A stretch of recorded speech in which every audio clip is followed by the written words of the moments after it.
The ugliest man won the heart of a billionaire. He was so ugly, people paid him not to smile. But a billionaire saw beauty where no one else looked. They called him monster. Not behind his back, to his face. Mothers pulled their children aside whenever he walked by, and men whispered that he was cursed by the gods. No one knew his real name. Not even he did. But what they didn't know was that beneath the wrecked face and limping frame, there lived a man whose words could melt iron, and whose mind could build kingdoms.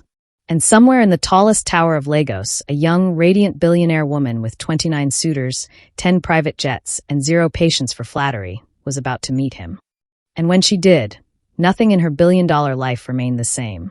He was born under the bridge, literally. The night his mother pushed him out, rain fell like punishment.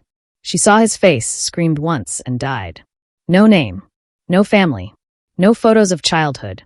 Only the street boys who raised him and taught him to pick pockets faster than a blink. They named him Bagada, after the bus stop he was left near.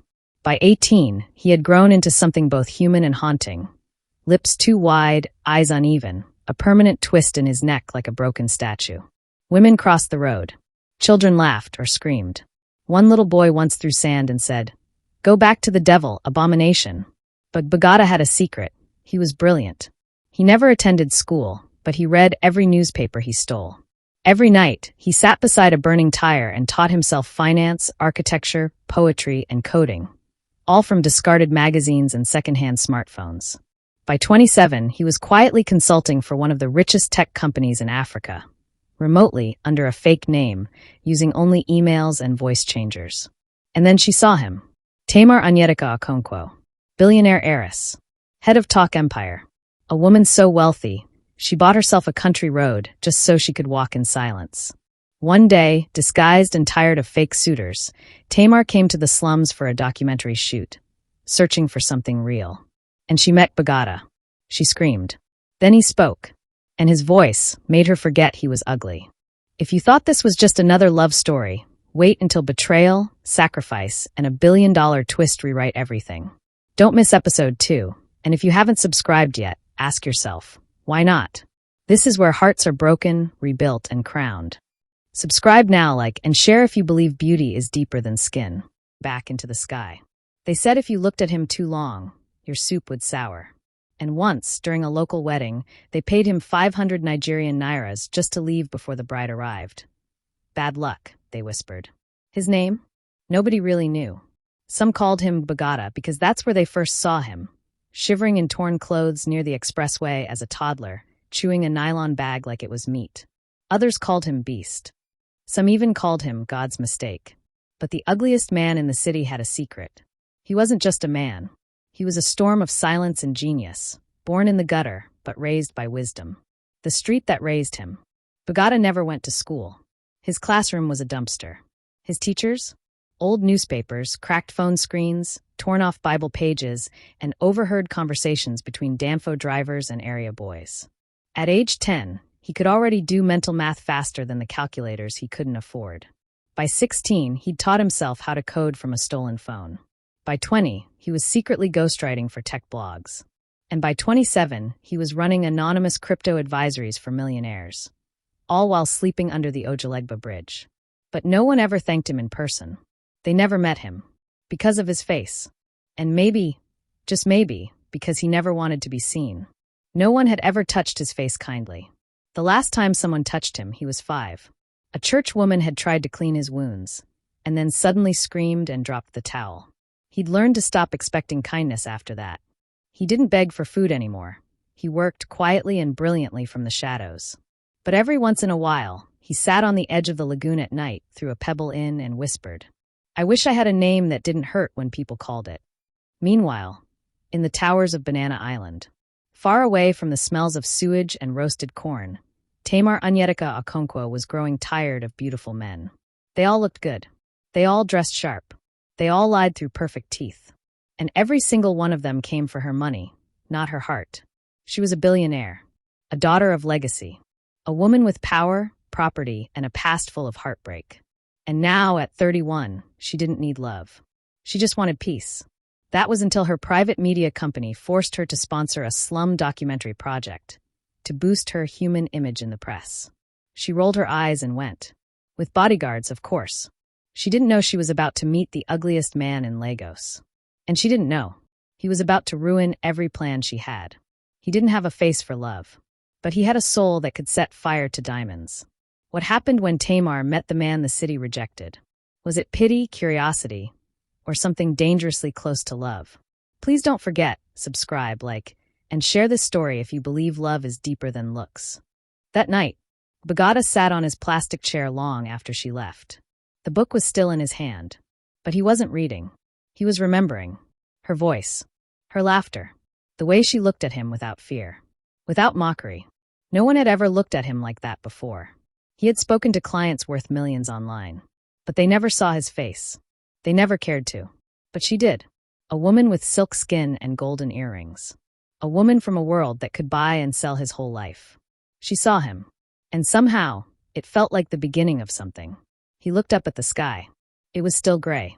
But this time, it didn't feel sad. It felt like waiting. No cameras. No security. No makeup. Just Tamar and Bagata and the waves. That morning, she returned to the slum in a plain white t-shirt and soft slippers. Her face was hidden behind sunglasses, but her heart was wide open. She found him sitting in his usual spot, reading a water-stained dictionary. "Come with me," she said gently. Bagata looked up, confused. "Where?" "Somewhere better." He didn't argue. He stood slowly, dusted off his trousers, and followed her. They walked past the staring eyes, the murmurs, the awkward silence of people who couldn't believe a queen had returned for a man the world rejected. An air-conditioned car waited by the roadside. She opened the door for him. He hesitated. "No one's ever opened a car door for me before." "There's a first time for everything," she said with a smile. They drove in silence. He watched the city through the tinted glass like a child on his first trip outside a village. Skyscrapers passed. Traffic lights. Laughter from clean people with clean shoes. It felt like another planet. When they arrived at Bar Beach, it was early. Quiet. Peaceful. The waves were calm, the wind gentle. Tamar laid down a mat, unwrapped a small picnic basket, and offered him jollof rice with grilled chicken. He didn't touch it at first. "Eat," she said. He took a small bite slowly. Then another. And another. It was the best thing he'd tasted in years. She poured him a cold drink. He drank it like someone sipping memories. Then she turned to him and said, "Tell me everything. From the beginning." He looked at the water. Then down at his food. Then at her. "No one's ever asked me that." "I'm asking now," she said softly. "And I'm not leaving until you tell me." So he began. "I don't know who my mother was. I don't know my father. They say she gave birth to me under a flyover bridge and died there. Some say she saw my face and gave up. Others say she was a drug addict. I don't know. I never knew love. Just hunger. I used to drink dirty water from broken pipes and eat leftover bread from dustbins. I've been beaten for stealing, slapped for begging, and kicked for sleeping in front of someone's shop. One time, a madman chased me with a stick. Another time, a woman poured hot pap on me because I looked too close to her child. I learned to hide. Learned not to cry. Learned to keep my head low and survive quietly. I picked up torn newspapers and taught myself how to read. I used to hide behind container shops and listen to teachers through broken windows. I never touched a school desk. But I can solve maths that many graduates can't. When I was 17, I found a phone someone threw away. I fixed it. Watched YouTube videos without sound because I couldn't afford earbuds. Learned how to code by copying what I saw. At 22, I sent my first email for a job. I used a fake name. They paid me 10,000 Nigerian nairas. I cried that night. Not because of the money, but because someone finally said, "Well done." But they never saw my face. Never knew who I was. I helped build 3 websites for big names. But I've never entered an office. I'm scared they'll see me and change their minds. I've never been hugged. Never held. One time a lady offered me food, but when I smiled and said thank you, she took it back. She said I looked like a devil. So I stopped smiling. I stopped hoping. I just focused on surviving. Then, you came. And you looked at me like I was more than what the mirror says. Like I was human. _ Tamar's lips trembled. Tears rolled down her cheeks like soft rain. She covered her mouth, but the sobs escaped. He paused, startled. "No, please don't cry," he said, unsure. But she wept harder. The pain in his story wasn't just words. It was a life soaked in rejection, cruelty, and loneliness. She looked at him, this man with crooked teeth and a twisted scar, and saw something so pure it broke her. "I'm sorry," she whispered. "For what?" "For the world," she said. "For everything they did to you." Bagata sat still, unsure what to do with her tears. He had never seen someone cry for him. He had cried alone for years. But this was different. This was love before love had a name. Back to his world. She drove him back in silence. The sunset melted into the horizon. She didn't speak. He didn't ask questions. When they got to his slum, she turned to him and said, "Next time, tell me more." He nodded, speechless. She smiled again, the kind of smile that lights up dark places inside a person. And she drove off. By morning, the news had spread like wild harmattan fire. Big Madam visited Beast again. She wants to use him for ritual. Maybe she's doing social experiment. Or maybe she's blind, because how can she sit with that? People laughed. Some stared with pity. Others with disgust. But Tamar? She didn't stop. She didn't explain. She didn't care. Every day, she thought of Bagata's story. And every day, she asked herself, how do I lift this man from the pit life buried him in, without making him feel like a charity case? Because she wasn't just drawn to his pain. She was falling for his soul. Tamar stood in front of her mirror that evening, brushing her hair slowly, yet her mind was far away. She had never felt this way before. She had gone on dates with kings. Billionaires had sent her roses dipped in gold. One even hired a whole orchestra just to sing her name. But none of them had ever made her feel like a real person. Only Bagata did. There was no flattery. No show. No tricks. Just truth.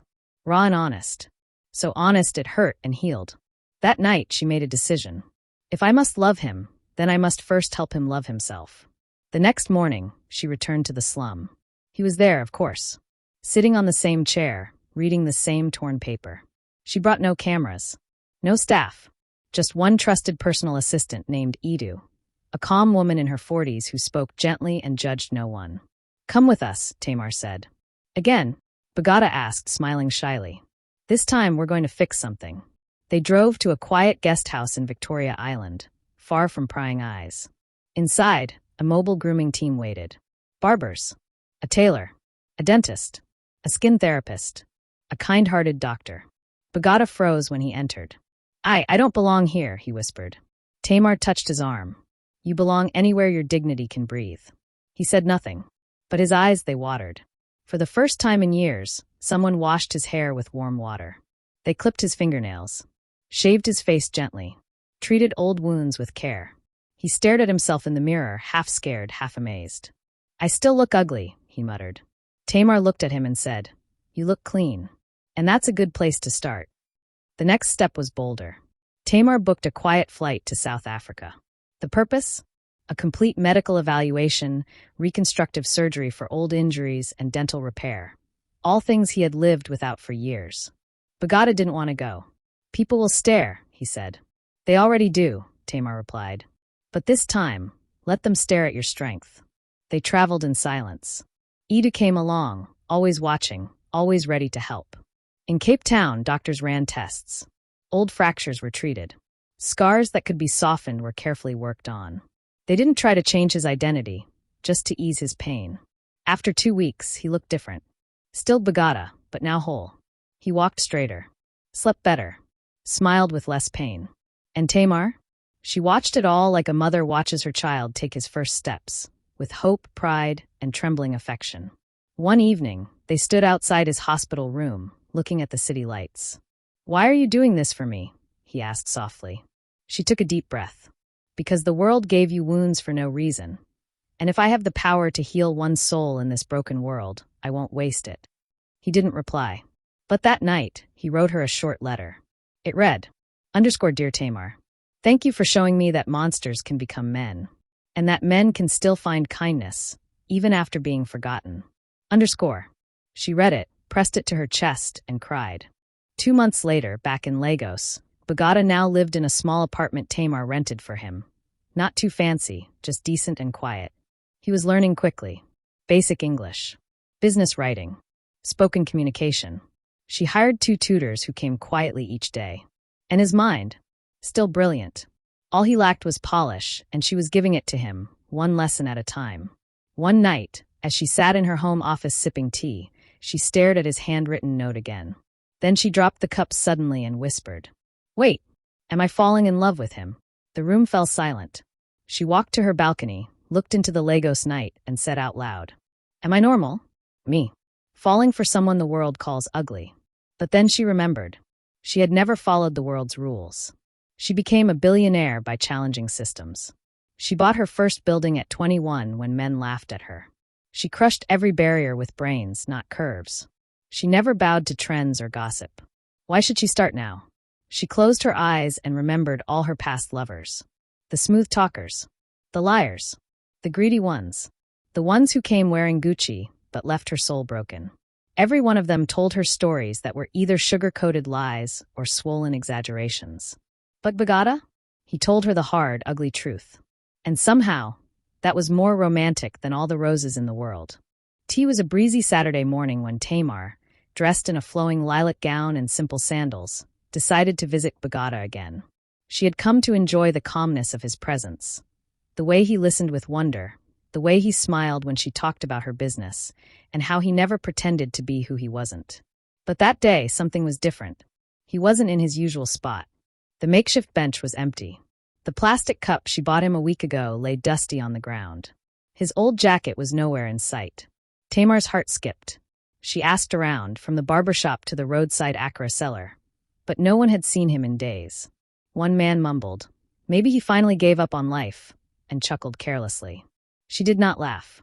Her driver watched her pace up and down, her palms sweaty. "Madam, maybe we come back tomorrow?" "No. We report to the police now." And so began a frantic search that would last months. Bagata was not dead. Far from it. He was alive in a quiet, dusty village 2 hours from the city, living with the only family member he had ever known, his grandfather, Baba Olanyi, an aged farmer with a wrinkled face and a voice full of riddles. The old man had welcomed his grandson with trembling hands and tearful eyes, saying, "This house done old past the two of us combined, but as long as I day breathe, you go get food and rest." And truly, Bagata rested, physically, but not inside. He couldn't forget Tamar. Her kindness had become a weight he couldn't carry. "Grandpa, I ran away because if she finds out how I feel about her, she might hate me. She might think I'm trying to take advantage of her. She might think I'm greedy. She might call the police," he said one evening as they watched the moon fight with the clouds. Baba Olanyi just smiled. "You day fear love like person way see lion for shrine. It's not love I fear. It's destroying her." The old man exhaled. "Listen to me, my boy. If that woman truly loves you, even if you run go Sokoto, she go find you. But if after 6 months, nobody come, let your heart rest. Go on with life. But till then, hope small." So Bagata stayed. He followed Baba to the farm every morning, his body strong now, his skin smooth from clean village air and fresh food. But his heart was in Tamar's hands, whether she knew it or not. Months of silence. Back in the city, Tamar was spiraling. She visited Bagata's former base every week, printed missing person posters, and even hired a private investigator. But the reports kept coming back the same. No trace. The cruel irony? Bagata had changed. He now looked refined, not like the man she once fed at Bar Beach. His posture, gait, even skin tone had transformed. Even if he walked past her, she might not recognize him. Her friends began to whisper. Some said, maybe he used her and ran away. Some laughed. How can a billionaire fall in love with a man from the gutter? Some even joked, check your house. Maybe he stole something. Tamar blocked her ears. But she couldn't block her heart. At night, she would lie in bed and replay his words. The trembling way he told his story. The depth of sorrow in his eyes when he spoke of growing up with no love.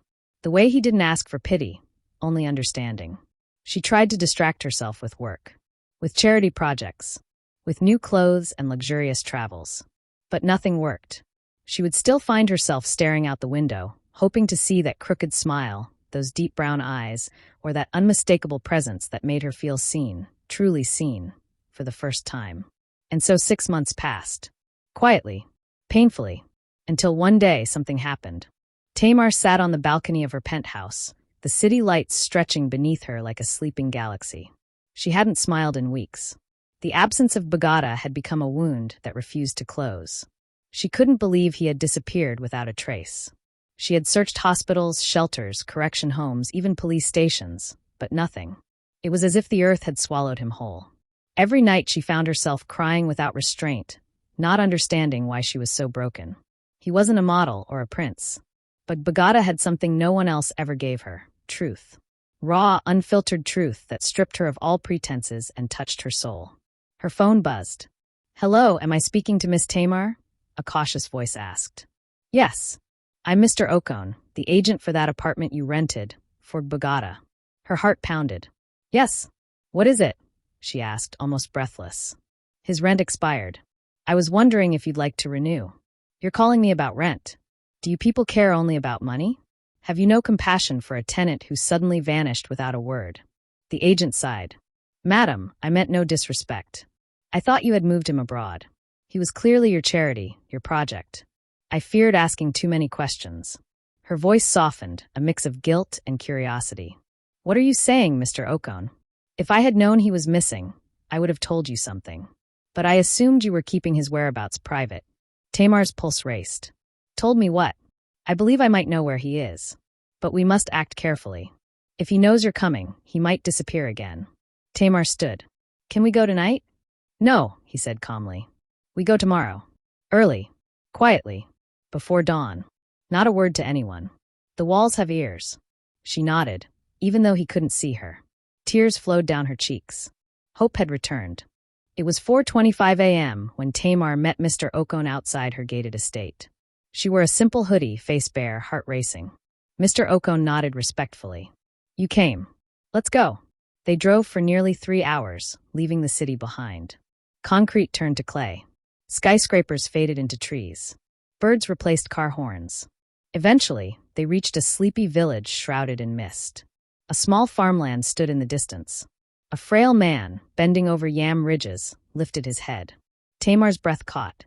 "Wait here," Mr. Okon whispered. "That's his grandfather. Let me speak to him." The old man squinted. When he saw Tamar, he smiled faintly. "Ah, the angel. Good morning, Papa." "I came for my friend," she said, voice cracking. "He didn't want to be found," the old man said, lowering his hoe. "He said you changed his life too much. That he didn't deserve you. He feared his love would ruin your own story." Tamar's knees buckled. "I don't care what he thinks. I just need to see him. Please." Papa nodded. "Follow me." They walked to a tiny mud house. Papa opened the door. And there he was. Bagata. But not the man she remembered. He was clean-shaven. Stronger. His skin had healed, though faint scars remained. He wore a simple wrapper and was reading a tattered Bible. He looked up. Silence. Tamar burst into tears. "Why, Bagata? Why did you run?" He stood, trembling. "Because I love you. And I feared my love would destroy you." Tamar crossed the room in 2 strides and hugged him tight. "I searched for you for 6 months. And every day, I fell in love with you all over again." He wept in her arms. Papa turned away, smiling quietly. They sat under the mango tree beside the house. The dawn slowly brightened the sky with gold and pink. Bagata held Tamar's hand like it was the first time. "I'm sorry," he said. She shook her head. "No, I am. For not knowing how broken you still were." He smiled. "I'm better now. Papa helped. The soil helped. And your love, even in silence, kept me alive." She turned to him. "I want to take you home. Let's finish what we started. Education. Treatment. Training. All of it. Let's find out what this thing between us truly is." He looked at her in awe. "Are you sure?" "Yes. Because every suitor before you lied to impress me." "But you," he interrupted. "I gave you my shame." "Exactly," she said. "And it was the most honest gift I ever received." They sat in silence, watching the sun rise fully, its golden light kissing their skin. 2 souls, once torn by fear and fate, now sewn together by truth and time. Tamar knew one thing for certain. Her heart had chosen Bagata. And no distance or disappearance could ever change that. The real journey had just begun. And that, dear friends, is just the beginning of the woman who fell in love with the ugliest and most hated man alive. A journey of unexpected love, deep transformation, and powerful emotional truth. You've seen how Tamar's heart defied logic, how one woman dared to see gold where the world saw dirt. But this story is far from over. In fact, it's just getting started. Will she find Bagata again? Will love win, or will reality tear them apart? Part 2 drops soon, and trust me, you don't want to miss it. If this story moved you even a little, don't just scroll. Like, comment, share, and most importantly, subscribe to our channel right now. Your support helps us bring more soul-touching stories to your screen. Turn on the notification bell so you'll be the first to know when the next chapter of this unforgettable love story lands. Until then, remember, real love sees beyond the surface. Ask ChatGPT.